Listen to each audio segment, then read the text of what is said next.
Marina. This meeting is being recorded. I'm sure a lot of you guys have heard from me. I am now an organizer with LA Forward, and I'm so happy to be. I'm co-hosting this event with C, who is also a fellow organizer. And we have brought you here today just to demystify and debunk some things about phone banking and make it a little bit more accessible, calm those nerves, and give you space to ask any questions. So, C, did you want to say anything? No, keep going. Go for it. I made a little home video just showing the system because I know one side of phone banking that can be intimidating is the technology, while the other side is talking to actual voters. This space, I wanted to kind of talk a little bit more about the voter contact and talking to voters and what you should expect. But I did want to show you just a little bit of the technology. So I created a little video and hopefully you guys enjoy it. I'm going to play it now. Let's see. Can you guys see my screen? Yep. Okay, great. Here we go. Very meta. Watching the Zoom over Zoom.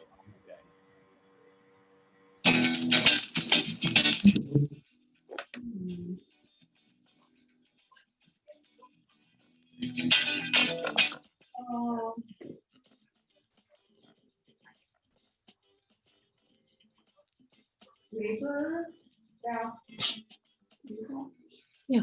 The title of himself, where he worked with his dad. Your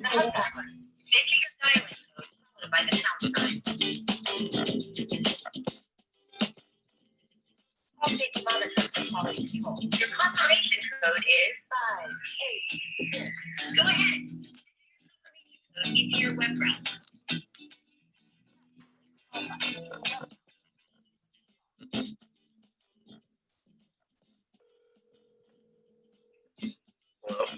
Hi, my name is Nadia. I'm a volunteer with LA Forward calling on behalf of Measure J. I'm calling to ask that you vote yes on Measure J. Measure J will address racial injustice by investing in health, housing, and jobs in Black and Brown and low-income communities. Can we count on you to vote yes on Measure J? Yeah, sure, no problem. Can we count on you to vote yes on Measure J? No. Can we count on you to vote yes on Measure J? I haven't decided yet.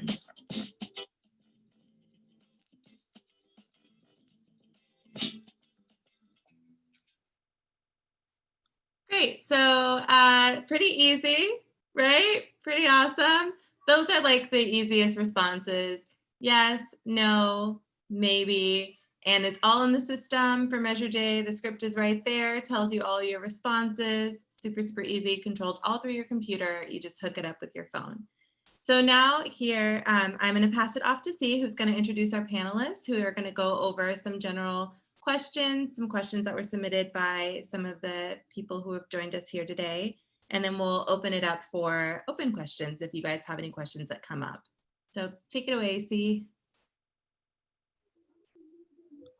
Thank you, Nadia. I love that video because it's so beautifully kind of solidifies what phone banking actually is. It really is that simple. It's calling and asking a question. So yeah, I really appreciate you for making that. And now that we know a little bit about what phone banking actually is and what it looks like, we have three amazing panelists with us today: Hannah, Jason, and Sasha, who are all organizers with LA Forward in different capacities. That are gonna help answer some questions, your questions, and just kind of help to ease those nerves that we might have around phone banking. So I thought we could start by just getting to know the three of you a little bit and ask you all how you got into organizing in the first place. And I guess, Hannah, can we start with you?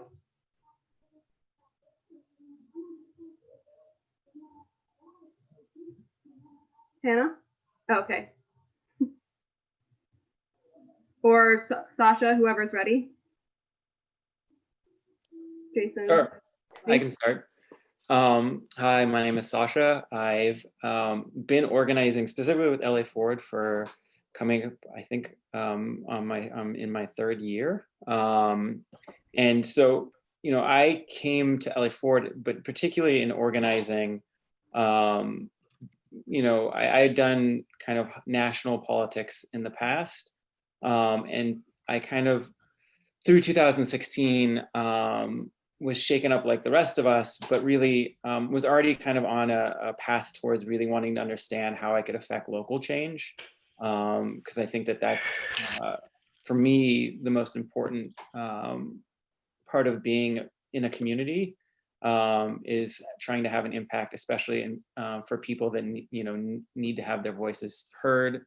And LA Forward was a perfect place for me to kind of enter into that. So I've been organizing for a few years, and it gives me an outlet to be able to feel like I'm able to take action within my own community. It's given me the confidence to be able to assert my voice, to feel like I have the knowledge to be able to do so confidently. And I think that it's been really tremendous for me personally. I think growing in confidence, also being able to speak to other people about things that are as complicated as politics and things like that. So it's been a great journey, and I'm excited to talk more about it tonight in the guise of phone banking for Prop 15 and Measure J. Thank you so much, Sasha. Hannah, are you unmutable? I'm unmutable. Can you hear me okay? Yeah. Awesome. Yeah, sorry about that. For some reason, I couldn't find my mouse. I was having a tech moment. Really good to have you all here tonight virtually. My name is Hannah Kessel, pronouns she, her. I'm the fairly fresh and new electoral organizing director with LA Forward. Super happy to see you all tonight. In terms of how I got into organizing, as a college student, I was really involved in anti-rape organizing, and particularly with Title IX and Clery Act lawsuits, which I'm guessing lots of folks on this call are familiar with the wave of sexual assault activism around 2013, when tons of colleges basically filed Title IX complaints around the same time. So I was super involved in that.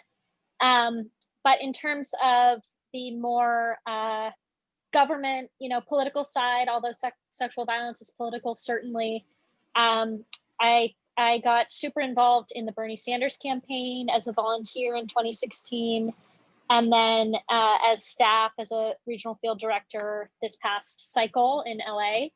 And that brings me here. So similar to Sasha, I feel that organizing has given me a different sort of, a different type of confidence in talking to people that I think I just didn't have before, and I think is really powerful. So I think, it has a personal significance and like a moral significance to me as well. So super happy to be here. Thank you, Hannah. And let's go to Jason. How'd you get into organizing? Thanks. First of all, my internet's having some super spotty moments right now. So if I glitch out, I apologize. So I am pretty brand new to organizing and to activism. I think that probably like a lot of people, the pandemic and then the subsequent events of this year have kind of spurred me from a place of, maybe keeping up with the news and keeping up with knowledge of what's going on, to actually getting to a place of actually like putting in some work and doing some stuff about it. And my fiance and I got involved earlier this year with LA Forward, when we were looking around for kind of the best ways to put our energy into something. And the more we looked around, the more we found that going hyper local is good for getting a real bang for your buck. And we kind of ended up in LA Forward. We ended up in a meeting, a West Side meeting that I think Amy invited me to, and we've kind of been here ever since, learning as we go and doing what we can. Thanks, Jason. Yeah, I love that. It's never too late to start organizing, and it's never too late to start phone banking either. Since we are a small group tonight, I want to make sure that we get to everyone's questions. So just up front, if you want to drop your questions in the chat, so we can make sure we get to those. And then I have a few here as well that I know you all asked via your RSVPs, but just to make sure that we get yours up front, please feel free to drop those in the chat. So I thought it would be fun to kind of start off by painting painting pictures, the landscape of what phone banking can look like, by asking each of you for a favorite phone banking memory or experience or story. Whoever wants to jump in on that.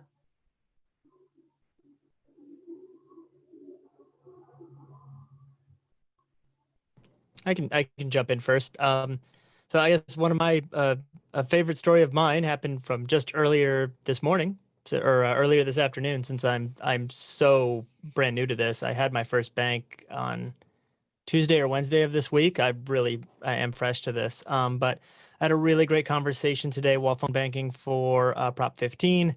Talked to a woman who was very much pro, but she didn't have talking points or background to talk with her friends about it. And so it was a really great experience and great conversation. I had the whole script and all of the FAQs from the campaign right in front of me. I was able to ask her, like, well, what is it that your friends are saying, and really give her some talking points to take back to her friends. And she was just really appreciative and thankful for the experience, and probably talked for a good 15-20 minutes about everything. And it was great. It really felt like, you're more than just like, I'm not just confirming whether this person's yes or no, but I really took a step in helping this person achieve what they would like to see. So it was a fun experience. That's amazing. Especially a conversation of that length doesn't necessarily happen every call, for sure. But it's wonderful when they do, and you can make that connection. Sasha or Hannah, pass it off to you for story or favorite phone banking memory. Yeah, I mean, I'm trying to think of one in particular, and like I like Jason, I was making calls today, and I was thinking I was going to share a story from today, but actually, the vast majority of time that you're doing it, you're not making calls in which you're having long conversations, and certainly not ones in which you're trying to work at convincing anyone of anything. That's not really what this is about. But when you do have a conversation and someone is wanting to talk, those are, I think, the best calls. I think at some point early on, probably like 4 or 5 years ago, one of the things I learned when I was having these calls is to not, once you kind of get through the initial script, which is, trying to push what are the talking points about a candidate, or in this case, a ballot measure. You want to change the focus into listening and not talking, and you want to just understand what's important to that person, and then if you have the opportunity to at that point talk, it's where you're just sharing why it's important to you, and those have been the best conversations I've had, because they're, I want to say, like, not necessarily the most persuasive, but the most meaningful. And one in particular, from a few years ago, and it was, or I guess 2 years ago, when I was making calls for Prop 10, which was the kind of rescinding of Costa-Hawkins and the allowing for municipalities to be able to make decisions on rent control.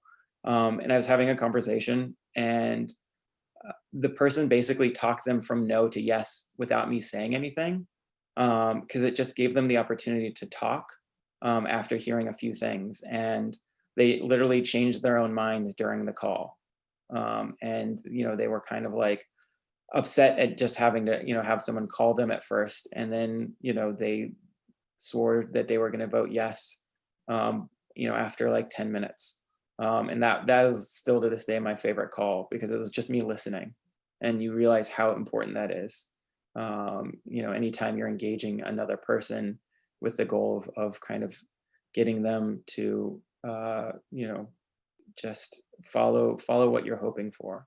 But it's not necessarily about changing minds. It's about allowing people the space to make decisions for themselves, with you hopefully guiding them. But yeah, that's my favorite experience. I love that so much, Sasha, and I definitely learned something myself in that.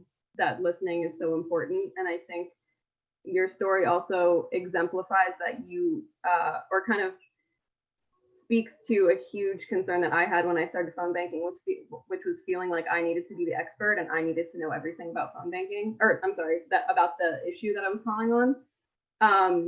But it's, yeah, just taking, I'm going to definitely take that with me, that you can really do a lot just by listening. So thank you for that. Hannah, could you share a story with us as well? I can't top that, but I'll try. Yeah, I think a lot of my positive experiences phone banking are similar, are times where I sit back and listen. I think a big part of my approach to calls with voters is they're the expert. Unless they say something that is fiction about the candidate or the policy that I am speaking with them about. So for instance, they say something that's untrue about Prop 15, for instance, I'll correct that. But otherwise, there's basically no reason that we ever have to disagree with them. And I think when I adopted that approach, I was able to move people on the phone and canvassing, like knocking on doors, much more effectively. It's almost like when you think about how to resolve a relationship conflict, if you're in couples therapy, it's like, well, you're both right. It's that kind of approach. And yeah, we can talk more about that, but I've had instances of being on speakerphone, and Nadia and C have seen me do this, being on speakerphone to lead a phone bank training. And I've done that with, like a room of 50 people, and had the experience of trying to persuade someone and being successful on the phone in front of all those people, which for me is super nerve-wracking, even though I'm experienced. But again, I think it just goes back to what Sasha is saying, focused on listening and finding that person's values and connecting on shared values, because we have shared values with almost everybody that we're talking to. Thank you, Hannah. Yeah, I love that you said, you spoke to not having to be combative, which is another kind of perception that I think a lot of folks come into phone banking or any kind of voter contact. I know I certainly did, so thank you for speaking to that as well. Yeah, I guess for a lot of us who are new to phone banking, it can be intimidating, scary. We don't know who's going to be on the other end of the phone.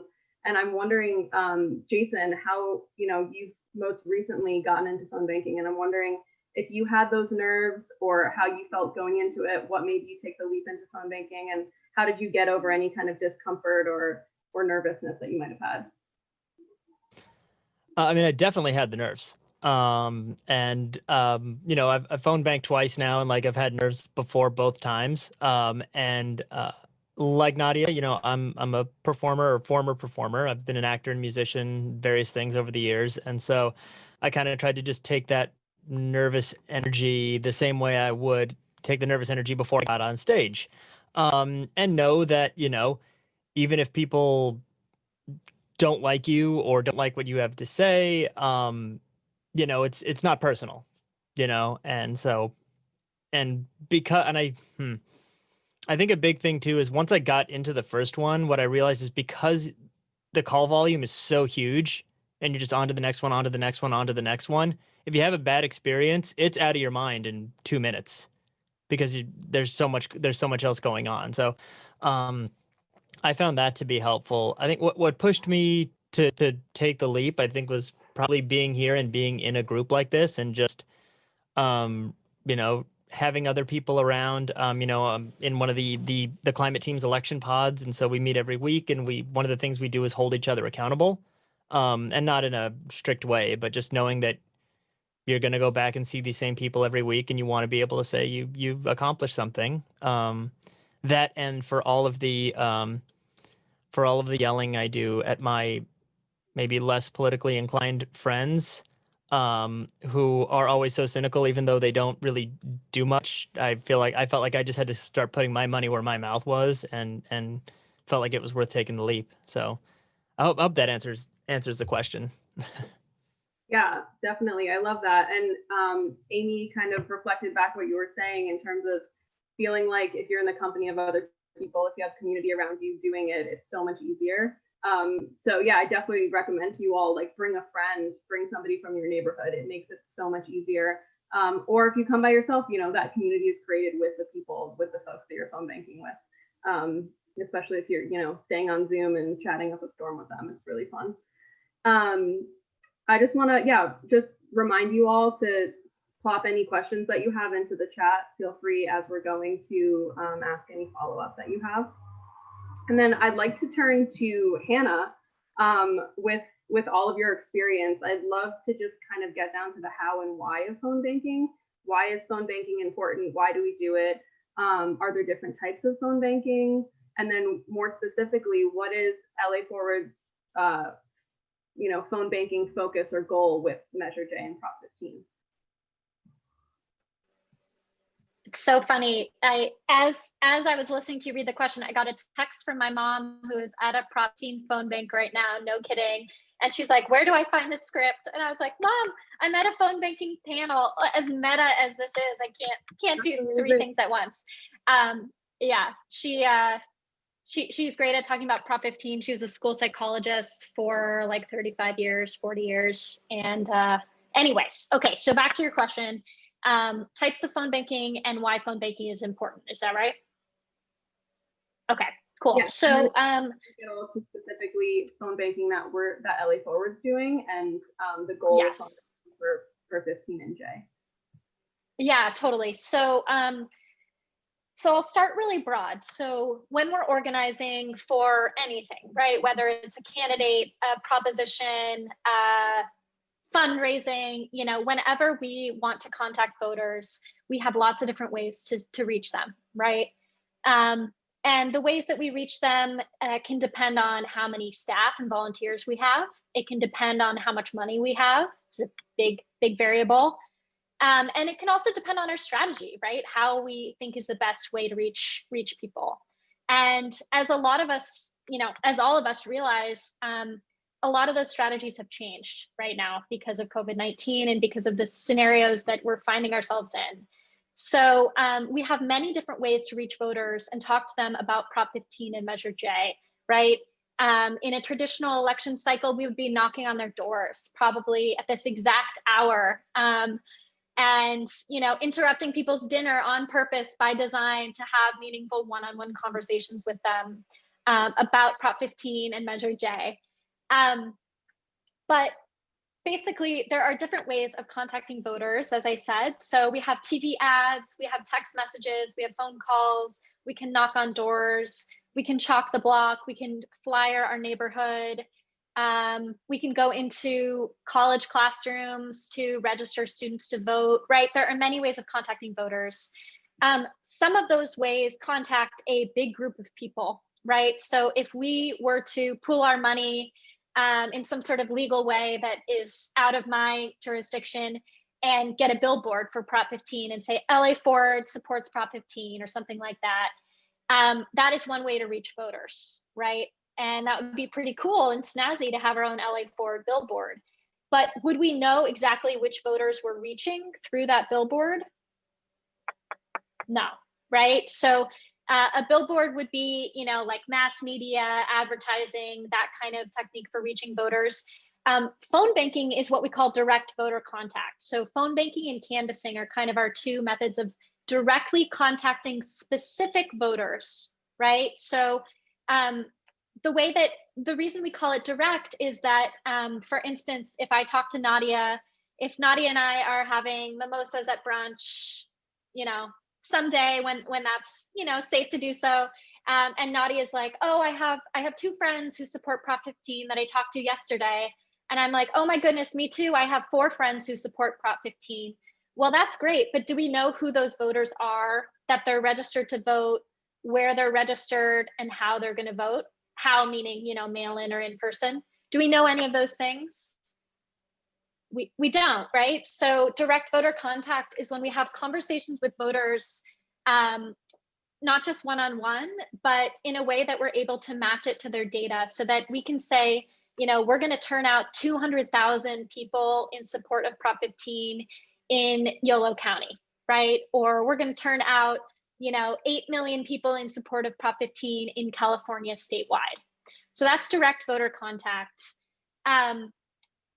Something interesting too, I'll add about COVID-19 and how it's affected organizing this election cycle is many of my organizer friends and colleagues are asking if knocking on doors is even necessary, given how powerful phone banking can be. So that's something just to kind of, plant the seed in your brain that there are people out there who think that phone banking can actually replace, the door-to-door conversations in other election cycles because of how powerful it is. So I'm not sure how swayed I am by that, but it's just something to think about. Yeah, I love going door to door as well. But when we think about phone banking, right, we can think about how powerful it is in terms of there are people who are looking at, replacing everything with phone banking. In terms of the types of phone banking that we do, there are different types. So there are persuasion calls. Persuasion calls meaning I have Sasha's name and political party and age and gender in front of me, and I'm calling up Sasha to try and persuade him to vote yes on Measure J, right?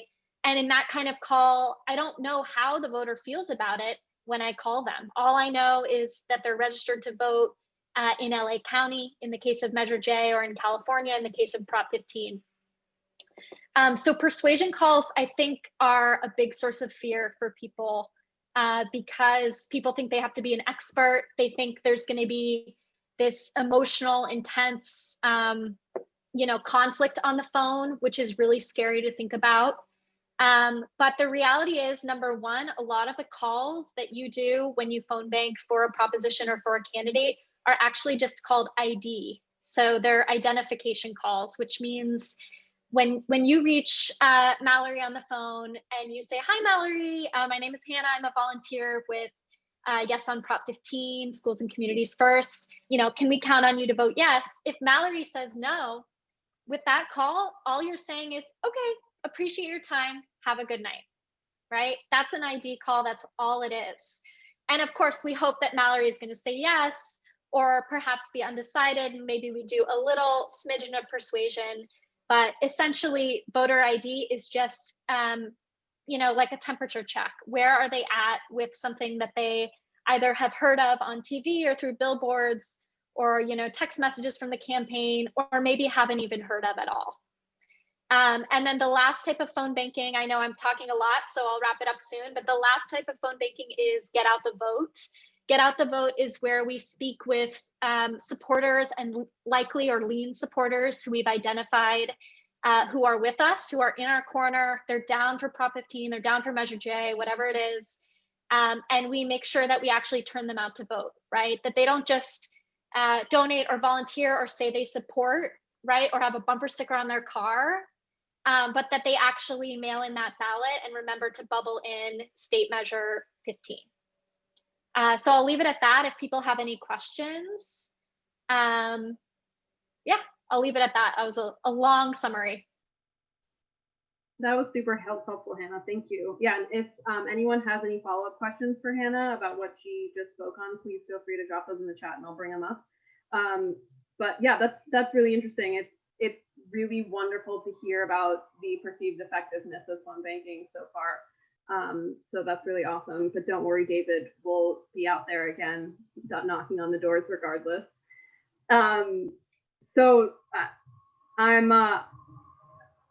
Oh, sorry, David, if you're trying to talk, I think you're muted. I said, sorry to sabotage the message. But phone banking's awesome too. It's a lot more. And it's all good. Hand in hand, no worries. Well, regardless of what kind of voter outreach you're doing or organizing in general, we all know that burnout is a thing. It can happen no matter what kind of voter contact you're trying to do, what campaign you're working on. So I'm curious, Sasha, as someone who's been phone banking for years, how do you stay motivated? How do you keep coming back, and what brings you back?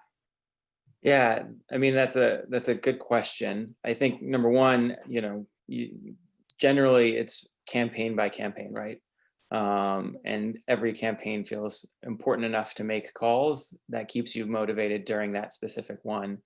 So across time, I mean, I think, what keeps me motivated, is just knowing that you're potentially having an impact every time that a call goes out. That's hugely important. But I think what we're really kind of driving at here is like, when you're making calls maybe an hour a week or a few hours a week right now in the lead up to like the most contentious, nerve-wracking election of our lifetime, and you're already feeling anxious kind of in the day-to-day dealing with a pandemic, like how do you kind of cope with the fact that you might join for an hour or two to make calls, and it doesn't go well? Like you just either are dealing in, what does that mean, not go well? You could just be getting voicemail after voicemail, disconnected line after disconnected line. You could have one or two conversations, or you could only have like one or two that is like someone that's in your favor, or not at all.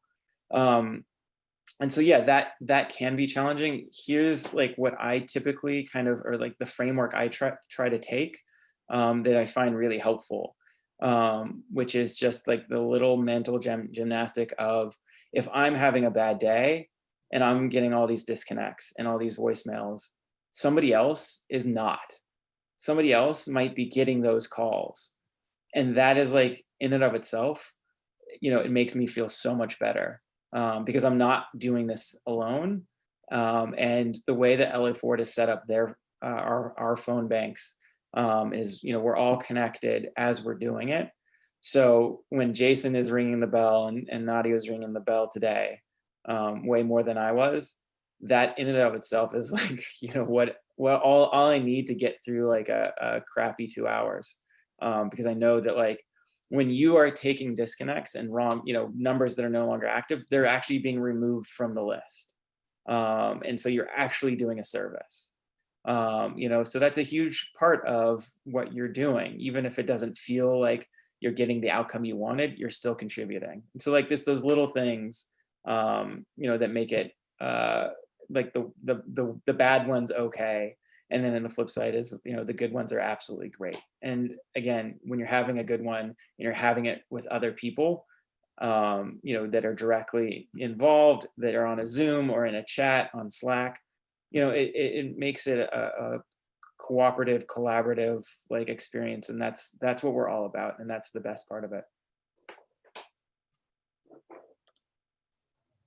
Yeah, thank you, Sasha. Yeah, I think here sounds like Nadia and Jason, but we've all had similar experiences, good, better days, worse days, but it really, it's wonderful when, you're taking one for the team essentially by dealing with all those disconnects and clearing up the unusable numbers. We did have some great follow-up questions for Hannah, or if all three of you want to speak to these questions. So first was, what do campaigns do with that data, with the ID data? And then do you get to choose what kind of phone banking you do? Yeah, do you want me to take those, and then if people want to add on, they can? Yeah, sounds great. Or follow up? Yeah, so the question was, first one was, what do campaigns do with that data? Is that right? Yeah, so a couple things.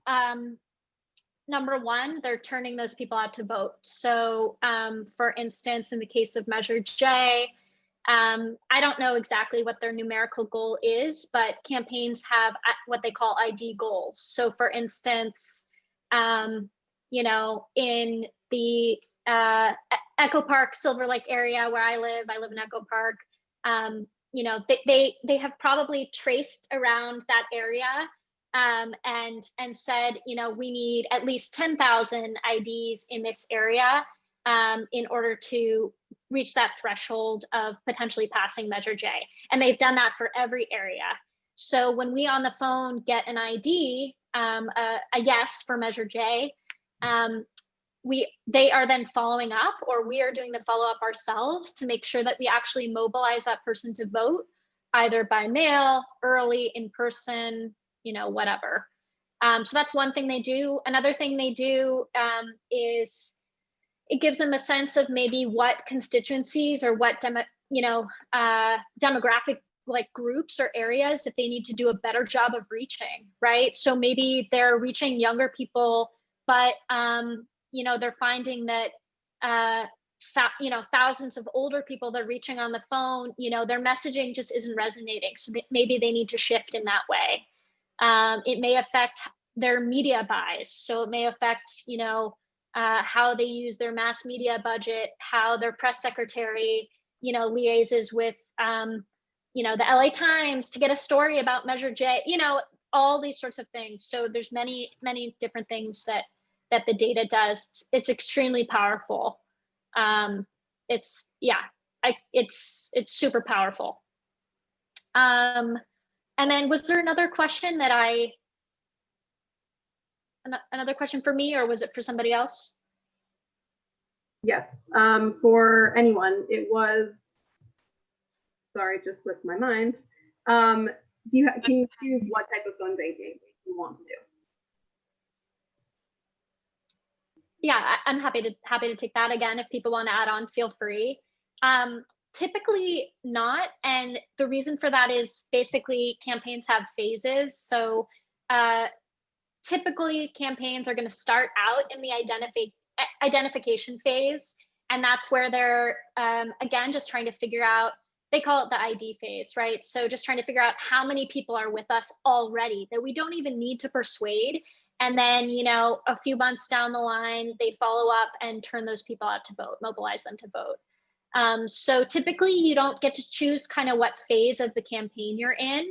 That being said, there are some situations where specific organizations or, constituencies, populations, for instance, they might have a specific list for parents who support Prop 15. That's probably a bit more niche, but they might have a specific list for Latinas who support Prop 15 to connect with fellow Latinas, right? That we're going to connect more with somebody who shares our identities, not always, of course, but sometimes. So that can sometimes be a possibility as well. Yeah, I just wanted to hop in and expand on that. I've heard some feedback when I've been talking to friends about coming to phone bank for Measure J or Prop 15. And they've said that they had tried phone banking for a candidate and that was really difficult. And I found that phone banking for a candidate can have its challenges, where typically measures or ballot initiatives are a little less controversial. They're not as like emotionally identified or attached to. So those actually have been a lot easier calls. But yeah, to Hannah's point, there are different groups who have different rosters, like AEA is only calling other AEA members. That's Actors Equity Association. So you can kind of shift what better suits you by trial and error and figuring out what those different groups are doing. That's a great point, Nadia. Thank you. And then Amy had a great follow-up question in the chat, and I do see, I see Valerie's question as well, which I'll get to. But since Amy's question was related, I just want to hop there. Amy's asking, what phase are Prop 15 and J in at this point, and is it more persuasion or ID calling at this point? Did you want to take that, Hannah? Yeah, happily. That's a really good question, Amy. So both of them are doing a combination of get out the vote and persuasion at this point. So again, get out the vote being talking to identified supporters and making sure that they bubble in yes on J or yes on 15 in their ballot, or go in person if that's what they choose to do. And then they're also still in the persuasion phase. So that's its own separate universe, which is like the sample, the group of people who they're looking to persuade. So they're doing both. So it could change day to day and week to week in terms of when you attend a phone bank. They might say, today we're doing persuasion, depending on the need.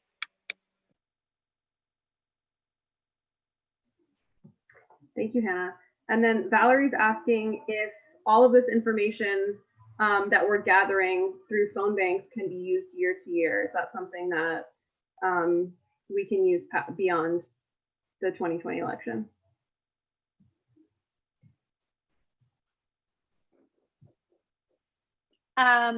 Yeah, Valerie, to clarify, are you talking about the data about the voters and their support for the different propositions?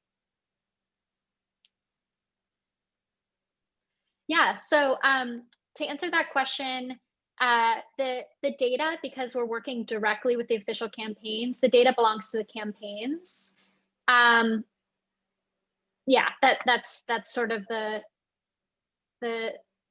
end of story on that. But what I will say is, even though we're working in a sense for the official campaigns, in the sense that we are working with their data, you know, for their strategies, we're building up LA Forward as an organization who has volunteer power, right, in our ability to contact voters, and that is something that will help bring more people into LA Forward, just like people are being brought into LA Forward on this call right now, which is so amazing to have some newer folks here.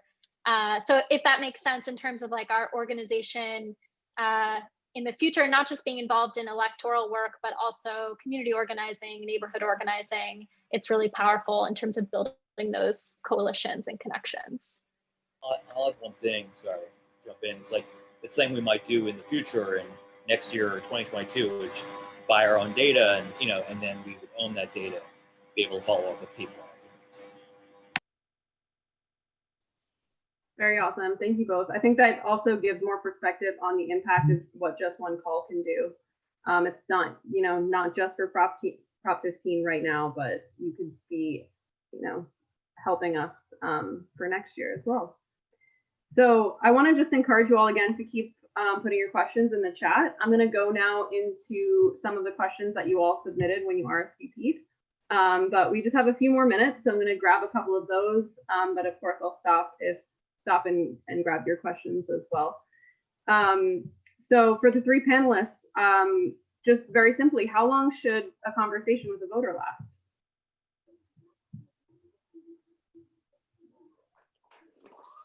How long should it last? I mean, it depends. I would say the best response I can give to that on average, they're pretty quick. You're not, you know, in most cases, unless it's like, you know, you're on a persuasion campaign, but even then, you're often, you know, not talking to someone for a prolonged period of time, more than like, you know, I think a lot of them, especially on like, you know, the get out the vote or ID is just like, I mean, if it's like a minute, that's great. And, you know, it's usually really quick calls. And then on occasion, you'll have a long call. And I've never had a long call where I was just like, you know, oh, this is awful. It's usually, you know, a long call in which it's good or you're just listening. And, you know, and then there's been some where it's just like gone on and on and on because people are just, you know, happy to talk and that's who they are. But generally speaking, that's rare for that to happen. It's usually a pretty quick conversation. I'll just add real quick to like, especially now, like this is a weird year to be starting to phone bank because there's so much mail-in voting already happening. So like there's a lot of calls right now. They're just already voted, but okay, great. So 10 seconds for a lot of them. It can be real quick. Yeah, I know I've had a bunch of those, you know, 30-second calls. Oh yeah, I already voted. Yes, yeah, sure. Or even just a yes, I haven't, nothing about voting already, but they can be super quick. Those are good little pick-me-ups in the session as well. So our next question for the three of you is, what is the best way to persuade an undecided voter?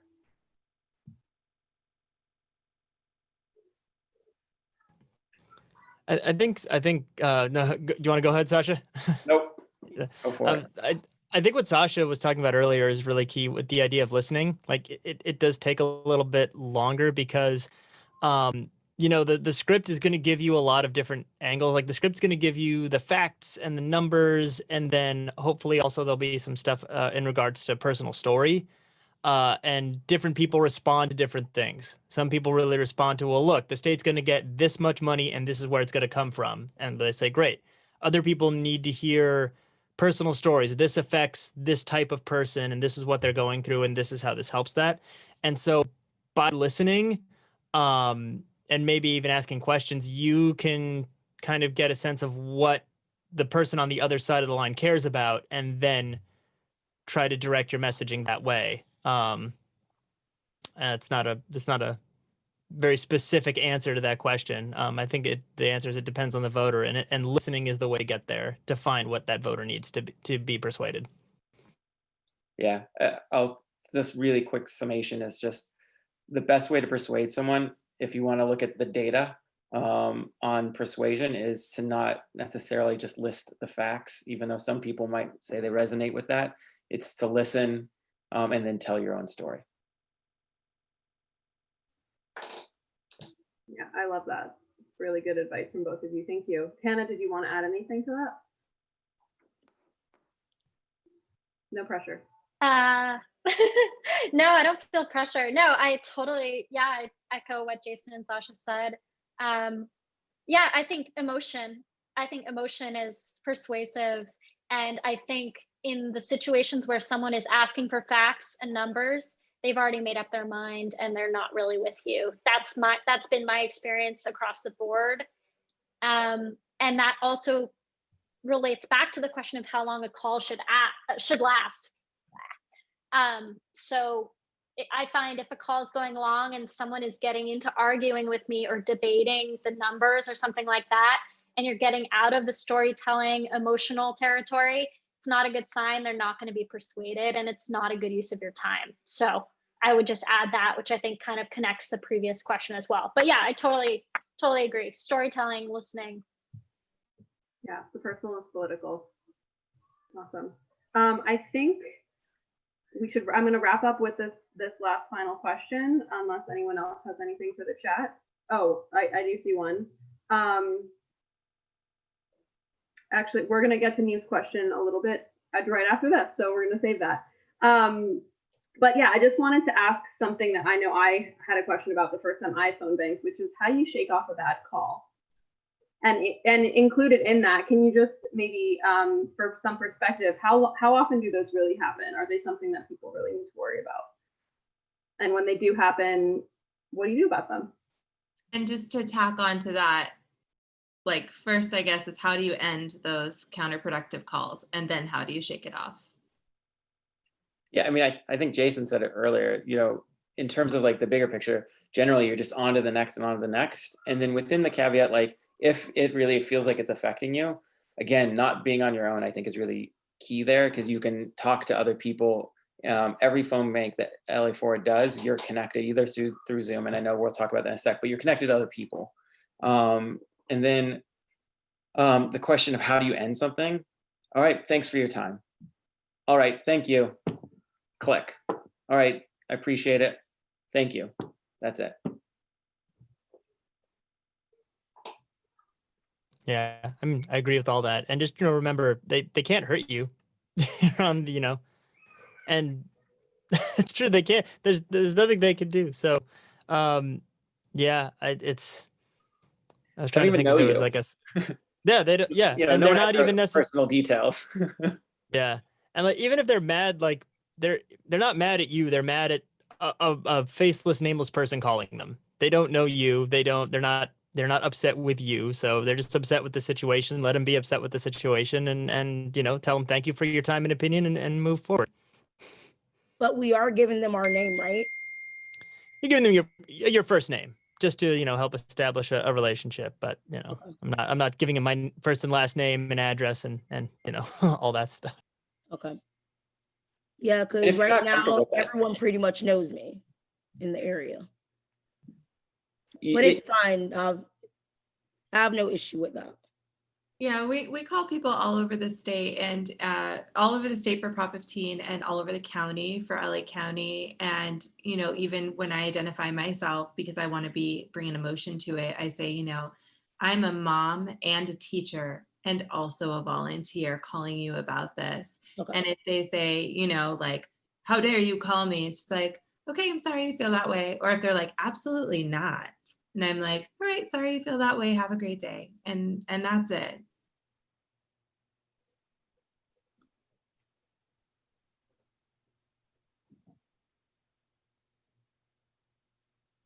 You're muted. Thank you.